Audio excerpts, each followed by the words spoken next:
നമസ്കാരം. 2026 മാർച്ചിൽ SLC എഴുതാൻ പോകുന്ന കുട്ടികൾക്ക് വേണ്ടിയുള്ള ഒരു വീഡിയോ ആണ്. നമുക്കറിയാം കഴിഞ്ഞ ബാച്ചിൽ, അതായത് ഈ വർഷം പരീക്ഷ എഴുതിയ കുട്ടികളുടെയൊക്കെ റിസൾട്ട് വരും ദിവസങ്ങളിലൊക്കെ വരുന്നതാണ്. അപ്പം കുറെ കുട്ടികൾ പേഴ്സണലായിട്ട് മെസ്സേജ് അയക്കുന്നുണ്ട്, റിസൾട്ടിന് വേണ്ടി വെയിറ്റ് ചെയ്തിരിക്കുകയാണ് കുറച്ച് കുട്ടികൾ. അതുപോലെ തന്നെ കുറെ പേര് ടെൻഷനാണ്, എങ്ങനെയാണ് റിസൾട്ട്, എങ്ങനെയാണ് വരുന്നത്, വാലുവേഷൻ ഒക്കെ കഴിഞ്ഞ്. അപ്പം ഒരുപാട് ന്യൂസുകളൊക്കെ കേൾക്കുന്നുണ്ട്, വാലുവേഷൻ ഒക്കെ ഈസി ഒന്നും ആയിരിക്കില്ല എന്നൊക്കെ കാര്യങ്ങളൊക്കെ നിങ്ങൾക്ക് അറിയാം. മുൻ വർഷങ്ങളിലൊക്കെ ഒരുപാട് വിജയ ശതമാനം ഉണ്ടായിരുന്നതാണ്. അപ്പൊ ഇപ്പം എക്സാമിന്റെ പാറ്റേൺ ഒക്കെ മാറിയിരിക്കുകയാണ്, അതനുസരിച്ചിട്ട് റിസൾട്ടും അതിനെ ബാധിക്കും. അപ്പം കൂടുതലും കുട്ടികളിൽ ഞാൻ കണ്ടതെന്ന് വെച്ചാൽ അവസാന നിമിഷം പഠിച്ച കുട്ടികളിലാണ് കൂടുതലായിട്ടും ടെൻഷൻ കാണുന്നത്. അപ്പൊ ആ ഒരു അവസ്ഥ നിങ്ങൾക്ക് അടുത്ത വർഷം പരീക്ഷ എഴുതാവുന്ന സമയത്ത് അല്ലെങ്കിൽ പരീക്ഷയ്ക്ക് റിസൾട്ട് വെയിറ്റ് ചെയ്തിരിക്കുമ്പോൾ നിങ്ങൾക്ക് ആ ഒരു അവസ്ഥ വരരുത്. അതിനുവേണ്ടിയുള്ള ഒരു ഓർമ്മപ്പെടുത്തൽ കൂടിയാണ് ഈ ഒരു വീഡിയോ എന്ന് പറഞ്ഞിരിക്കുന്നത്. അപ്പൊ നമുക്ക് അങ്ങനത്തെ ടെൻഷനും കാര്യങ്ങളും ഒന്നും ഇല്ലാതെ പ്രോപ്പർ ആയിട്ട് എങ്ങനെ പഠിച്ചു പോകാം എന്നുള്ളത് നിങ്ങൾ കൃത്യമായിട്ട് ഒരു പ്ലാനിങ് ഉണ്ടായിരിക്കണം. നമുക്കറിയാം, അല്ലെങ്കിൽ നിങ്ങൾക്ക് തന്നെ അറിയാവുന്ന കാര്യമാണ്, നിങ്ങളുടെ സിലബസ് പാടെ മാറിയിരിക്കുകയാണ്. കഴിഞ്ഞ വർഷം നിങ്ങൾ പുതിയ സിലബസ് ആണ് പഠിച്ചത്. അപ്പോൾ അതിന്റെ എക്സാമിന്റെ പാറ്റേൺ എങ്ങനെയാണെന്നൊക്കെ നിങ്ങൾക്ക് കൃത്യമായിട്ട് മനസ്സിലായിട്ടുണ്ടായിരിക്കും. ഏത് രീതിയിലാണ് ക്വസ്റ്റ്യൻസ് വരുന്നത്, പ്രീവിയസ് ഇയർ ക്വസ്റ്റ്യൻസുകളൊക്കെ ആ ഒരു ഫോർമാറ്റിലൊന്നും അല്ല വന്നിരിക്കുന്നത് എന്നൊക്കെ നിങ്ങൾക്ക് കണ്ടാണ് നിങ്ങൾ മനസ്സിലാക്കിയതാണ്. അപ്പം 10ാം ക്ലാസ് ആകുമ്പോൾ ഇച്ചിരി ടഫ് ആയിരിക്കും, ഇല്ല, എന്ത് വന്നാലും ഇച്ചിരി ടഫ് ആയിരിക്കും ക്വസ്റ്റ്യൻസിന്റെ പാറ്റേണും കാര്യങ്ങളൊക്കെ. അപ്പൊ അതനുസരിച്ച് നിങ്ങൾ പ്രോപ്പർ ആയിട്ട് നേരത്തെ തന്നെ ഒരു പ്ലാൻ ചെയ്ത് പഠിച്ചു പോവുക. അതായത് നമുക്കറിയാം, നിങ്ങൾക്ക് അനലൈസ് ചെയ്യാൻ വേണ്ടി പ്രീവിയസ് ഇയർ ക്വസ്റ്റ്യൻസ് ഒന്നുമില്ല. അപ്പം എവിടുന്ന് വേണമെങ്കിലും ക്വസ്റ്റ്യൻസ് വരാം, ഇല്ലേ? ഏത് രീതിയിൽ വേണമെങ്കിലും ക്വസ്റ്റ്യൻസ് വരാം. അപ്പൊ അതിനു വേണ്ടി നിങ്ങൾ കൃത്യമായിട്ട് ഫോളോ ചെയ്ത് പഠിച്ചു പോവുക എന്ന് പറയുമ്പോൾ എപ്പോഴും ഞാൻ എൻ്റെ കുട്ടികളോട് പറയുന്ന ഒരു കാര്യമാണ്, കൺസെപ്റ്റ് മനസ്സിലാക്കി പഠിക്കുക എന്നുള്ളത്. അതായത് ഒരു സെന്റൻസ് ഉണ്ടെന്നുണ്ടെങ്കിൽ ആ സെന്റൻസ് കാണാതെ പഠിച്ചതിന്, അതായത് പടി അങ്ങ് എഴുതി വെക്കുന്ന നല്ല രീതിയല്ല ഇനി മുന്നോട്ട് ആവശ്യമായിട്ടുള്ളത്. കൺസെപ്റ്റ് മനസ്സിലാക്കുക. ഓരോരോ സെന്റൻസുകളും പറയുമ്പോൾ അല്ലെങ്കിൽ ഓരോരോ സെന്റൻസുകളും നമ്മൾ പഠിക്കുമ്പോൾ അതിലെ കൺസെപ്റ്റ് എന്താന്ന് കൃത്യമായിട്ട് നിങ്ങൾ മനസ്സിലാക്കി പഠിക്കുക. എങ്കിൽ മാത്രമുള്ള ഒരു ക്വസ്റ്റ്യൻ, ആ ഒരു സെന്റൻസുമായിട്ട് റിലേറ്റ് ചെയ്ത ഒരു ക്വസ്റ്റ്യൻ വന്നു കഴിഞ്ഞാൽ അതിന് ഏത് രീതിയിൽ നിങ്ങൾ ആൻസർ ചെയ്യാൻ തയ്യാറായിരിക്കണം. ഏത് രീതിയിലുള്ള ക്വസ്റ്റ്യൻസ് വന്നു കഴിഞ്ഞാലും അത് ഏത് രീതിയിൽ എഴുതാൻ നിങ്ങൾ തയ്യാറായിരിക്കണം. മനസ്സിലാവുന്നുണ്ടല്ലോ പറഞ്ഞത്? അപ്പൊ അതിനുവേണ്ടി നിങ്ങൾ ആദ്യമേ പഠിച്ചു തുടങ്ങുമ്പോൾ തന്നെ പഠിക്കുന്ന കാര്യങ്ങൾ കൃത്യമായിട്ട് മനസ്സിലാക്കി പഠിക്കുക.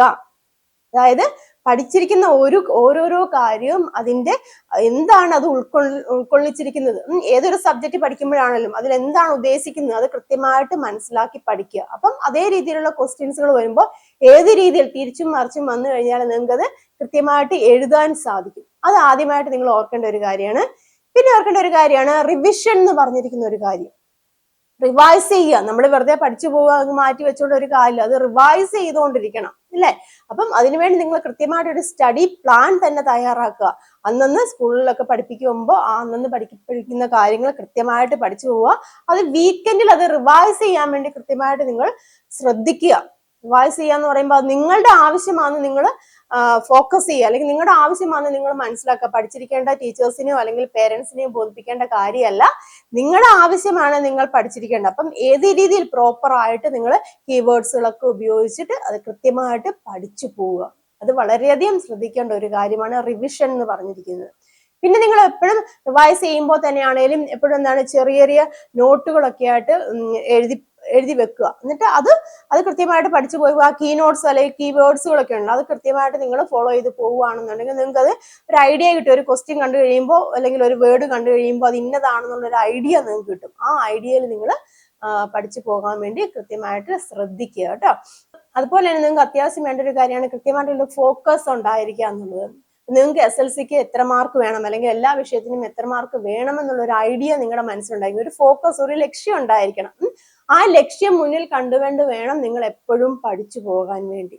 മനസ്സിലാവുന്നുണ്ടോ പറഞ്ഞിരിക്കുന്നത്? അതുപോലെ തന്നെ ഈ അവസാന നിമിഷത്തെ പഠിത്തം കഴിവതും ഒഴിവാക്കുക. അതിനുവേണ്ടി എന്ത് ചെയ്യണം, നമ്മൾ ഒരു ചാപ്റ്റർ പഠിക്കുവാണെന്നുണ്ടെങ്കിൽ ആ ഒരു ചാപ്റ്ററിലെ കാര്യങ്ങൾ കൃത്യമായിട്ട് ആ ചാപ്റ്ററിൽ ബന്ധപ്പെട്ട ഏതെല്ലാം തരത്തിലുള്ള ക്വസ്റ്റ്യൻസുകൾ വരാമെന്ന് നിങ്ങൾ മനസ്സിലാക്കിയിരിക്കണം എന്നുണ്ടെങ്കിൽ ആ ചാപ്റ്റർ കൃത്യമായിട്ട് പഠിച്ചു പോകണം. അപ്പൊ നമ്മൾ ക്ലാസ്സുകളൊക്കെ എടുക്കുമ്പോഴാണേലും ക്വസ്റ്റ്യൻസുകളൊക്കെ പറയുമ്പോൾ മിക്ക കുട്ടികൾക്കും അറിയില്ല, മിസ് എന്താണ് ഈ പറയുന്നതെന്ന് ചോദിക്കും. അത് എന്തുകൊണ്ടാന്ന് വെച്ചാൽ നിങ്ങൾ അതിന് മുന്നത്തെ ഭാഗങ്ങൾ, കൃത്യമായിട്ടുള്ള ഭാഗങ്ങൾ അറിയില്ലാത്തതുകൊണ്ടാണ്. അപ്പൊ മിക്ക കുട്ടികളും കാണുന്ന കാര്യം വെച്ചാൽ ഒരു ചാപ്റ്റർ പഠിച്ചു പറഞ്ഞാൽ പഠിച്ചു, അവരെങ്ങനെയൊക്കെയോ പഠിച്ചു തീർത്തു. പക്ഷെ ആ രീതിയിൽ പോയി കഴിയുമ്പോൾ ഒരു ക്വസ്റ്റ്യൻസ് കാണുമ്പോൾ ഇത് എന്താണ് മിസ് എന്നുള്ളൊരു ക്വസ്റ്റ്യൻ ആണ് മിക്ക കുട്ടികളും ചോദിക്കുന്നത്. അതിന് കാരണം എന്താണ്? അവർ കൃത്യമായിട്ട് മനസ്സിലാക്കിയിട്ടല്ല പോകുന്നു എന്നുള്ളതാണ്. അപ്പം നിങ്ങൾ വളരെയധികം ശ്രദ്ധിക്കേണ്ട ഒരു കാര്യമാണ്, ഏതൊരു സബ്ജക്റ്റ് മാത്സ് ആണേലും ഫിസിക്സ് ആണേലും കെമിസ്ട്രി ആണേലും സോഷ്യൽ ആണേലും ഏതൊരു സബ്ജക്റ്റ് ആണേലും അത് പഠിക്കുന്ന സമയത്ത് നിങ്ങൾ നിങ്ങളുടേതായ ഷോർട്ട് നോട്ടുകളൊക്കെ ഉണ്ടാക്കി വെക്കുക. അതിൽ പറഞ്ഞിരിക്കുന്ന കാര്യങ്ങൾ എന്താണെന്ന് കൃത്യമായിട്ട് ഉൾക്കൊണ്ടുകൊണ്ട് പഠിക്കുക. എന്നിട്ട് ആ ഒരു സബ്ജക്റ്റിന് ഞാൻ ഇത്ര മാർക്ക് നേടും എന്നൊരു ലക്ഷ്യം നമ്മളിലേക്ക് ഉറപ്പിച്ചു വെക്കുക. എന്നിട്ട് പഠിക്കാനിരിക്കുക. അപ്പൊ നിങ്ങൾക്ക് തീർച്ചയായിട്ടും പഠിക്കാൻ പറ്റും. അതുപോലെ തന്നെ പഠിക്കാനിരിക്കുന്ന സമയത്താണെങ്കിലും ഞാൻ ഈ ഒരു ചാപ്റ്റർ ഇന്ന സമയം കൊണ്ട് പഠിച്ച് തീർക്കുമെന്നൊരു ഉറച്ച ഡിസിഷൻ എടുക്കുക. പല പല ഡിസ്ട്രാക്ഷൻസ് ഒക്കെ ഉണ്ടാകും. നമുക്കറിയാം, നിങ്ങൾ ചുറ്റുപാടും കാണുന്ന ഒരുപാട് കാര്യങ്ങളൊക്കെ ഉണ്ട്, നമ്മളെ ശ്രദ്ധ തിരിക്കുന്ന കാര്യങ്ങളൊക്കെ ഉണ്ട്. അതൊക്കെ ഒന്ന് മാറ്റി വെക്കുക. ഇതെന്റെ ലക്ഷ്യമാണ്, എനിക്ക് നല്ല വിജയം നേടണം, ഞാൻ ആഗ്രഹിക്കുന്ന ഒരു പൊസിഷനിലേക്ക് എനിക്ക് എത്തണം, അതിനുവേണ്ടി എനിക്ക് നല്ല മാർക്ക് വാങ്ങി ജയിക്കണം എന്നുള്ളൊരു കൃത്യമായിട്ടുള്ളൊരു ബോധം നിങ്ങളിലേക്ക്, അല്ലെങ്കിൽ നിങ്ങൾ കൃത്യമായിട്ടുള്ളൊരു ലക്ഷ്യം നിങ്ങളിലേക്ക് കൊണ്ടുവരിക. അങ്ങനെ പ്രോപ്പർ പ്ലാനിങ്ങോട് കൂടി പഠിച്ചു പോവുക. എക്സാമിന്റെ സമയമാകുമ്പോൾ നമുക്കൊരു 3-4 പ്രാവശ്യം റിവൈസ് ചെയ്യാൻ കഴിയും. നിങ്ങളെ കൊണ്ട് പറ്റും, അത് ഉറപ്പായിട്ടുള്ള കാര്യമാണ്, പ്രൂവ് ചെയ്തിട്ടുള്ള കാര്യമാണ്. പല കുട്ടികളും പ്രൂവ് ചെയ്തിട്ടുള്ള കാര്യമാണ്. ഇപ്പം നമ്മളൊക്കെ പഠിച്ചുകൊണ്ടിരുന്ന സമയത്താണേലും മിക്ക കുട്ടികളും പറയുന്ന ഒരു കാര്യമാണ്, പരീക്ഷയുടെ സമയമാകുമ്പോൾ എന്താണ് അവർക്ക് പഠിച്ചു തീർന്നിട്ടില്ല എന്ന് പറയും. പക്ഷെ നമ്മൾ കൃത്യമായിട്ടൊരു ഫോളോ അപ്പിൽ പോവുകയാണെന്നുണ്ടെങ്കിൽ നമുക്ക് 3-4 പ്രാവശ്യം പരീക്ഷയുടെ തലേദിവസം ആ സബ്ജക്റ്റ് തന്നെ റിവൈസ് ചെയ്യാൻ സാധിക്കും. അതെന്തുകൊണ്ടാണ്? നമ്മൾ ഇടയ്ക്കിടയ്ക്ക് റിവിഷൻ ചെയ്യുന്നുണ്ട്. നമ്മൾ ഓരോ വീക്കിലും, ഞാൻ പറഞ്ഞില്ലേ, നിങ്ങൾ ഒരു വീക്കില് പഠിപ്പിക്കുന്ന കാര്യങ്ങൾ അതേ വീക്കിൽ തന്നെ ഒന്ന് റിവൈസ് ചെയ്യുക. നെക്സ്റ്റ് വീക്കിൽ ഒന്നുകൂടെ റിവൈസ് ചെയ്യുക. അങ്ങനെ റിവൈസ് ചെയ്ത് കഴിയുമ്പോൾ നിങ്ങളുടെ മൈൻഡിൽ അത് ഓട്ടോമാറ്റിക്കായിട്ട് സ്റ്റോർ ചെയ്ത് നിൽക്കും. ആ രീതിയിൽ പ്രോപ്പറായിട്ട് പഠിച്ചു പോവുക. ഒരിക്കലും നിങ്ങൾ എന്താണ് പരീക്ഷ, അല്ലെങ്കിൽ ഇനി സമയമുണ്ട്, ഇനി സമയം കിടക്കുവാണല്ലോ, പഠിക്കാൻ സമയം കിടക്കുവാണല്ലോ, ഇനി ഇഷ്ടംപോലെ സമയം ഉണ്ടെന്ന് ആ ഒരു ചിന്തയിൽ പോവല്ലേ കേട്ടോ. പഠിച്ചു തുടങ്ങുക, പഠിക്കുക, മനസ്സിലാക്കി തന്നെ പഠിക്കുക. നിങ്ങളുടെ ബാക്കി കാര്യങ്ങളൊക്കെ നടന്നോട്ടെ, എൻജോയ്മെന്റും കാര്യങ്ങളൊക്കെ അതിന്റെ ഇടയിലുണ്ട്, അതൊക്കെ വേണം. പക്ഷെ അതിന്റെ കൂട്ടത്തിൽ നമുക്കൊരു ലക്ഷ്യം ഉണ്ടായിരിക്കണം. ആ ലക്ഷ്യത്തിന് വേണ്ടി നമ്മൾ വർക്ക് ചെയ്യുക. ഹാർഡ് വർക്ക് വേണം, സ്മാർട്ട് വർക്കും കൂടെ വേണം. ഹാർഡ് വർക്ക് മാത്രം പോരാ, ചുമ്മാ 2 മണിക്കൂർ ഞാൻ പഠിച്ചു എന്ന് പറയുന്നതാണ് ഹാർഡ് വർക്ക് എന്ന് പറഞ്ഞാൽ. ഹാർഡ് വർക്ക് അല്ല അവിടെ വേണ്ടത്, ഹാർഡ് വർക്ക് വേണം.